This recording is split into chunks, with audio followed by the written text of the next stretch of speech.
வணக்கம். திருப்பொற்சுனம் சேனலுக்கு உங்களை பக்தியோடு அழைக்கிறேன். இந்த பதிவுல சிவபெருமானை மணிவாசகான்னு அன்போட நாமம் வச்ச மாணிக்க வாசகருடைய வரலாறை தான் பார்க்க போறோம். பைய ஆற்றங்கரையில மதுரை மாநகரத்திலிருந்து 7 கிலோமீட்டர் தொலைவுல திருவாதபுரம்ன்ற ஒரு ஸ்தலம் இருக்கு. இங்க இறைவன் வாதபுரீஸ்வரர் என்ற பேர்ல எழுந்தருளியிருக்கிறாரு. இங்க வாயு பகவானே இறைவனை பூஜை பண்ண காரணத்தால வாதபுரம்னு அழைக்கப்படுது. இந்த ஸ்தலத்துல அந்தன குலத்தில் பிறந்து சிறந்த சிவபக்தியாளரா இருந்தவர் தான் சம்பு பாத ஸ்ருதர். இவருடைய மனைவி பேரு சிவஞானவதி. அந்த சமயத்துல புத்த சமயம் தான் ஒரு மேலோங்கி இருந்தது. சைவ சமயம் வளர்ச்சி சற்று குறைவா இருந்தது. அந்த சைவ சமயம் தழைக்கிறதுக்கும் வேத நெறிகள்லாம் சிறப்பாக நடக்கிறதுக்கும் ஒரு மகன் இவங்களுக்கு அவதரிச்சார். அவருக்கு திருவாத ஊராருன்னு பெயர் சூட்டி மகிழ்ந்தாங்க. வாத ஊரார் சின்ன வயதுல இருந்தே கலை ஞானங்கள்லாம் எல்லாத்துலயுமே ரொம்ப தேர்ச்சி பெற்றவரா இருந்தாரு. அவருடைய 16 வயசுக்குள்ளேயே அவருக்கு எல்லா கலைகளையும் ரொம்ப ரொம்ப திறமையாகவும் அவருடைய நல்ல ஒழுக்கமாகவும் ரொம்ப ஒரு சிறந்த பேர் பெற்றவரா இருந்தாரு. அவருடைய பெருமையை கேள்விப்பட்டு அப்போ அந்த நாட்டை ஆண்ட அரிமர்த்தன பாண்டியன் மன்னனும் அதை விசாரிச்சுட்டு அவரை அமைச்சரவையில அரசவையில வர வச்சு அவருக்கு தென்னவ பிரம்மராயன்ற பட்டம் கொடுத்து அவரை அமைச்சரா வச்சுக்கிட்டாரு. அவரு இதுதான் இறைவனுடைய ஆணைன்னு ஏத்துக்கிட்டு வாத ஊராரும் அமைச்சரா இருந்தாரு. அவர் அரிமர்த்தன பாண்டியனுக்கு கண்ணுக்கு கவசம் போல இருந்தாரு. வாத ஊரார் அவருக்கு கிடைச்ச இந்த அமைச்சர் பதவியை அவரு பெருசா நினைக்கல. ஏன்னா இந்த உலக வாழ்வையில கிடைக்கிற போகங்கள் எல்லாம் நிலையற்றதுன்னு அவருக்கு தெரிஞ்ச தொட்டு அதுல ஒரு மனசு ஈடுபாடு காட்டல. ஆனா அவர் மனசு ஃபுல்லா அவருக்கு ஒரு நல்ல குருநாதரை தேடணும் அப்படின்றது மட்டும்தான் இருந்தது. அதுக்கு என்ன பண்ணணும்னு அவர் யோசிச்சுட்டு இருந்தார். ஒரு நாள் எல்லாருமே அரசவையில் இருக்கும்பொழுது அந்த நாட்டுடைய குதிரை சேவகர்கள் ராஜா கிட்ட சொல்றாங்க, மன்னா நம்ம நாட்டுடைய குதிரை படைபலம் இப்ப குறைஞ்சிருக்கு. நம்ம கிட்ட இருக்கிற குதிரைகள்லாம் இப்போ வயசானதாவும் நோயுற்றதான் இருக்குது. இப்ப நம்ம குதிரை படைபலத்தை அதிகப்படுத்தணும் அப்படின்னு அவங்க அந்த தகவலை சொல்லிட்டு அவங்க போயிடுறாங்க. மத்த அரசவையில இருக்கிறவங்க எல்லாம் சொல்றாங்க, இப்ப நம்ம நாட்டு பக்கத்துல இந்த கீழ் கடற்கரையில நல்ல குதிரைகள்லாம் இறங்கி இருக்குது மன்னா அப்படின்னு சொல்லவே அரசரும் வாத ஊரார்கிட்ட போய் சொல்றாரு, நீ உடனடியா கிளம்பி போங்க, கஜானால இருந்து குதிரை வாங்கறதுக்காக தேவையான செல்வம் எல்லாத்தையுமே எடுத்துக்கிட்டு போய் நல்ல குதிரைகளை வாங்கிட்டு வாப்பா அப்படின்னு சொல்லவே அவரு அரசர் ஆணையை ஏத்துக்கிட்டு கிளம்புறாரு. கஜானால இருந்து குதிரை வாங்கறதுக்கு தேவையான செல்வங்கத்தை எல்லாத்தையும் எடுத்துக்கிட்டு அதெல்லாம் ஒரு பெட்டகத்துல வச்சுக்கிட்டு அரண்மனை சேவர்கள் எல்லாரோட சேர்ந்து அவர் கிளம்பி போறாரு. புறப்படுறதுக்கு முன்னாடி மதுரை போய் சொக்கநாதரை வழிபட்டுட்டு கிளம்புறாரு குதிரை வாங்கறதுக்காக. அவர் போற வழியில திருப்பெருந்துறைன்ற ஸ்தலம் வரும்பொழுது அவரு மனசுக்குள்ள ஏதோ ஒரு இருக்கிற சுமையெல்லாம் அப்படியே குறையிற மாதிரியே இருந்தது. அந்த ஸ்தலத்தை பார்த்துட்டு அவர் நினைக்கிறாரு, இறைவன் இந்த இடத்துலதான் என்ன ஆட்கொள்ள போறாரோ அப்படின்னு அவர் மனசு ஃபுல்லா ஒரு எண்ணம் வந்துடுச்சு. அப்போ அந்த நேரத்துல எங்கிருந்தோ சிவநாம ஒலி கேக்குது. அந்த உச்சரிப்பு கேட்ட உடனே அவரு மனசு ஃபுல்லா அதுலயே ரொம்ப ஈடுபாடு காட்டி அந்த ஓசை திசை பார்த்து அவர் கடகடகட நடக்கிறாரு. அவர் அங்க போய் பார்த்தா கல்லால மரம் போன்ற ஒரு பெரிய குருந்த மரத்தடியில சிவபெருமானே ஒரு குரு வடிவில அங்க அமர்ந்து இருக்கிறாரு. அவர் சுத்தி சிவகணங்கள் எல்லாம் சீடர்களா உட்கார்ந்துட்டு இருக்கிறாங்க. சிவபெருமான் சின்முத்திரை காட்டி உட்கார்ந்து இருக்கிறாரு.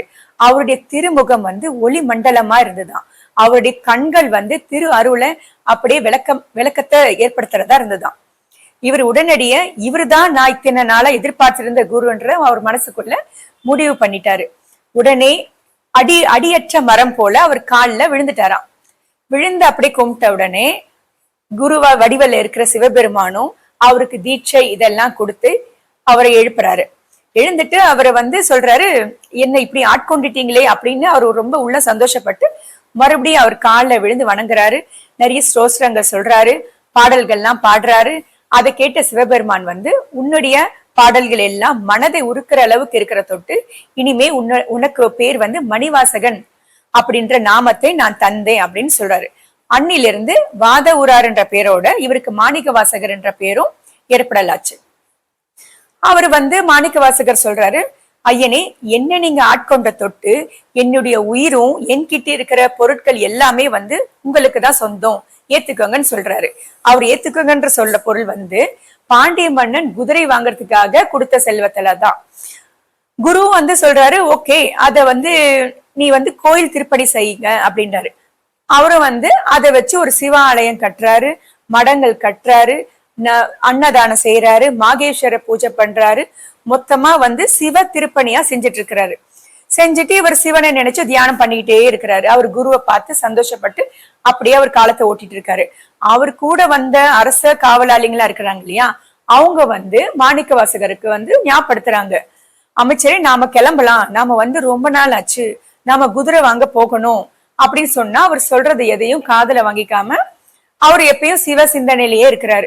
உடனே கூட வந்தவங்க எல்லாம் வந்து நம்ம உடனடியா மன்னன் கிட்ட போய் இந்த நியூஸ சொல்லிடணும் அப்படின்ட்டு கிளம்பி போய் ராஜா கிட்ட இதை சொல்லிடுறாங்க. சொன்னவன ராஜாவுக்கு ரொம்ப கோவம் வந்துட்டு அவர் ஓலையில எழுதி அனுப்புறாரு, வாத ஊரரை உடனடியாக இங்க வரணும்னு சொல்லி எழுதி காவலாளிகிட்ட கொடுத்து அனுப்பிடுறாங்க. அந்த காவலாளிகளும் வந்து மாணிக்க வாசகரை பார்த்து அரசர் கொடுத்த கட்டளையை அவங்க கிட்ட சொல்லிடுறாங்க. அவரும் அந்த ஓலையை பார்த்துட்டு என்ன பண்றது தெரியாம குருவா இருக்கிற சிவபெருமான் கிட்ட போய் கொடுக்குறாரு. சிவபெருமானும் சொல்றாரு, பயப்படாதே, ஆவணி மூலத்தன்று குதிரைகள் வரும் அப்படின்னு சொல்லி ஒரு விலை உயர்ந்த மாணிக்க கல்லையும் அவருக்கே கொடுத்து அனுப்புறாரு. இவரும் வந்து குரு விட்டு பிரிய மனசு இல்லாம அவர் சொல்லிட்டாருன்றதுக்காக அங்க இருந்து கிளம்பி மதுரைக்கு போறாரு. பாண்டிய மன்னன் கிட்ட அவர் வந்து இந்த மாணிக்க கல்லையும் கொடுத்து சொல்றாரு, ஆவணி மூலத்தன்று குதிரைகள் நம் நாட்டுக்கு வரும் மன்னா அப்படின்னு சொல்லிடுறாரு. ராஜாவும் வந்து இத பார்த்துட்டு அவர் சந்தோஷப்படுறாரு, நான் தான் தப்பா நினைச்சிட்டோன்ட்டு. அவரு வந்து அந்த மாணிக்கத்தை பார்த்துட்டு இவ்வளவு விலை உயர்ந்த மாணிக்க கல்ல கொடுத்திருக்கிறாரே அப்படின்னு சந்தோஷப்பட்டு அவரும் வந்து அரண்மனைக்கு திரும்பி போயிடுறாரு. அந்த ஆவணி மூல நட்சத்திர அன்னைக்கு வந்து வரும்ட்டு அவர் வெயிட் பண்ணிட்டே இருக்கிறாரு. அந்த நாளுக்கு 2 நாள் முன்னாடி அரசவையில் இருக்கிற மத்த அமைச்சர்கள்லாம் வந்து மன்னன் கிட்ட சொல்லிடுறாங்க, மன்னா வாத ஊரான் சொல்றது எல்லாமே போய், நீங்க இங்க இருந்து எடுத்துட்டு போன செல்வத்தை எல்லாம் வாத ஊரார் வந்து கோயில் திருப்பணிக்காக செலவு பண்ணிட்டாரு, அதனால குதிரைகள்லாம் வராது அப்படின்னு சொல்லிடவே மன்னனும் வந்து ஒற்றர்களை அனுப்பி திருப்பெருந்துறையில என்ன நடந்ததுன்னு விசாரிக்க சொல்றாரு.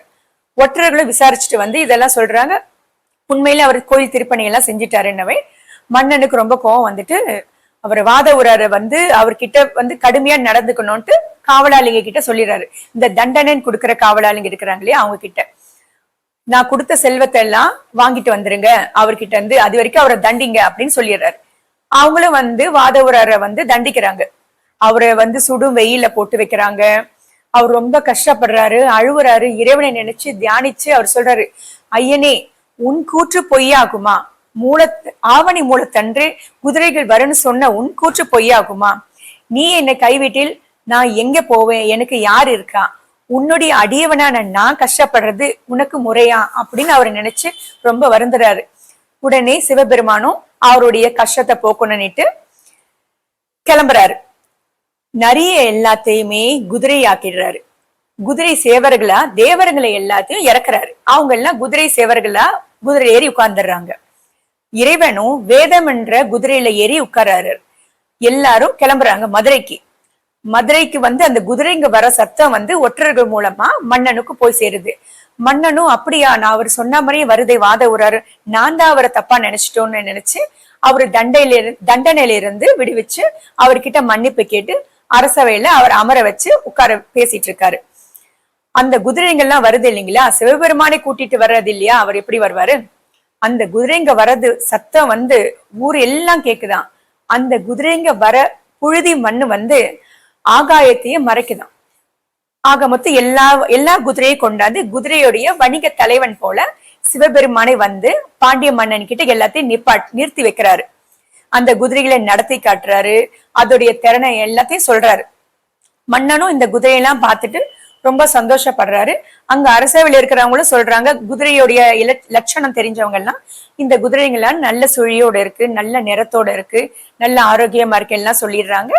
அவரு சந்தோஷப்பட்டு மன்னனும் வந்து குதிரை வணிக தலைவனாக இருந்த சிவபெருமானுக்கு ஒரு பட்டாடைய கொடுக்கிறாரு. ஆனா அந்த வணிக தலைவனா இருந்த சிவபெருமான் வந்து அத கைத்தண்டுல வாங்கிக்கிறாராம். அதை பார்த்த உடனே மன்னனுக்கு ரொம்ப கோவம் வந்துடுச்சு, என்ன வந்து அவமதிப்பு பண்ணிட்டாரு இவரு அப்படின்னு கோவப்படும் போது மாணிக்க வாசகர் அவரை போய் சமாளிக்கிறாரு. இல்ல ராஜா, அந்த நாட்டுல வந்து மரியாதையா வாங்குறதுன்னா அவங்க கைத்தண்டுல தான் வாங்குவான், சொல்லி சமாதானப்படுத்திடுறாரு. அரசரும் அப்படியான்னு போயிடுறாரு. அதுக்கப்புறம் இவர்கிட்ட இந்த குதிரை கயிற்றை வந்து மாற்றி அரசர் கையில கொடுத்துடுறாங்க. அரசர் வந்து அந்த குதிரை அதோடைய இடம் இருக்கு இல்லைங்களா, அந்த இடத்துல கட்ட சொல்லி எல்லாத்தையும் விட்டுறாரு. அரசரும் அரண்மனைக்கு போயிடுறாரு. மாணிக்க வாசகரும் அவர் இடத்துக்கு போயிடுறாரு. குதிரை படை தலைவனா வந்து சிவபெருமானும் அவர் இடத்துக்கு போயிடுறாரு. அந்த நடுராத்திரி வந்து அந்த குதிரையா இருந்தது எல்லாம் நரியா மாறிடுச்சு. நரியா மாறிட்டு பக்கத்துல இருக்கிற குதிரைகளை எல்லாம் கடிச்சு சாப்பிட்டுட்டு ஊருக்குள்ள போயிடுதான். ஊருக்குள்ள போனவன ஊர் மக்கள் எல்லாம் ரொம்ப பயந்து அலறி அடிச்சு எல்லாரும் இடம் எங்கெங்கன்னு பார்த்து எல்லாரும் ஒளிஞ்சுக்கிறாங்களாம். மறுநாள் காலையில வந்த உடனே ராஜா கிட்ட போய் சொல்றாங்க, மன்னா நேற்று இருந்த குதிரையெல்லாம் நடுராத்திரியில நிறைய மாறிடுச்சுங்க. உடனே ராஜாவுக்கு மறுபடியும் கோவம் வந்துடுச்சு. கோவம் வந்து வாத உராரை வந்து கடும் வெயில நிறுத்துங்கன்னு சொல்லி மறுபடியும் தண்டிங்கன்னு சொல்லிட்டாரு. உடனே அவர் கடும் வெயில நிறுத்தி கல்லாலெல்லாம் அடிச்சு ரொம்ப அவர் கஷ்டப்படுத்துறாங்க. அவரும் மறுபடியும் மனசு ரொம்ப வருத்தமாயிட்டு இறைவன் கிட்ட சொல்லி அழுறாரு. என்னை ஏன்பா இப்படி கஷ்டப்படுத்துற, நான் என்ன பண்ணேன்னு சொல்லி அவரு நீதான் என்னை காப்பாத்தணும் அப்படின்னு அழும்போது இறைவன் மறுபடியும் நினைக்கிறாரு இவருடைய கஷ்டத்தை போக்கணும்னு மறுபடியும் நினைக்கிறாரு. அதுக்கு என்ன பண்றாருன்னா வைகை ஆத்துல வெள்ளத்தை வர வைக்கிறாரு. வைகையில வர வெள்ளம் வந்து மதுரை நகரம் முழுவதுமா பரவ தொடங்கிடுச்சு. மதுரையில் இருக்கிற மக்கள் எல்லாருமே வந்து இது என்ன பிரளயம் வந்துடுச்சோ நினைச்சு எல்லாரும் பயந்துட்டு அலறி அடிச்சுட்டு போய் மன்னன் கிட்ட போய் சொல்றாங்க. மன்னனும் வந்து வைகை ஆற்றுல தங்கம், பூ, மாலை இதெல்லாம் வந்து சாத்தி ஆற்றை வணங்கி வேண்டிக்கிறாரு. ஆனா வைகையில இருந்து அந்த வெள்ளம் குறையல. எல்லாரும் வந்து உடனடியா வந்து அமைச்சர்கள் எல்லாம் ஒரு ஒன்னா கலந்து பேசி என்ன இதுக்கு பண்றதுன்னு விசாரிக்கும் போதுதான் அவங்களுக்கு தெரியுது நாம பண்ண தப்பு. வாத உராரை இப்படி தண்டிச்ச தொட்டுதான் இந்த மாதிரி நடக்குதுன்னு தெரிஞ்சுக்கிட்டு உடனே வாத உராரை விடுதலை பண்ணி மன்னரும் அவர்கிட்ட மன்னிப்பை கேட்டு என்ன மன்னிச்சிடுங்கன்னு சொல்றாரு. அவரும் வாத உராரும் எனக்காக இறைவன் இந்த மாதிரி பண்ணிருக்கிறாருன்னு நினைச்சு கண் கலங்குறாரு. அப்ப வைகை ஆற்று வெள்ளம் வந்து சற்று குறையுது, ஆனா ஃபுல்லா குறையல. உடனே மன்னனும் வந்து என்ன பண்ணலான்னா எல்லாருக்குமே இவ்வளவு பங்குன்னு அளந்து கொடுக்குறாரு. எல்லாரும் அந்தந்த அளவு கொடுத்த பங்க ஊர் மக்கள் எல்லாரும் கரையை அடைக்கணும்னு உத்தரவு போட்டுறாரு. இந்த உத்தரவை வந்து தண்டோரை போட்டுடுறாங்க காவலாளி ஊர் முழுக்க.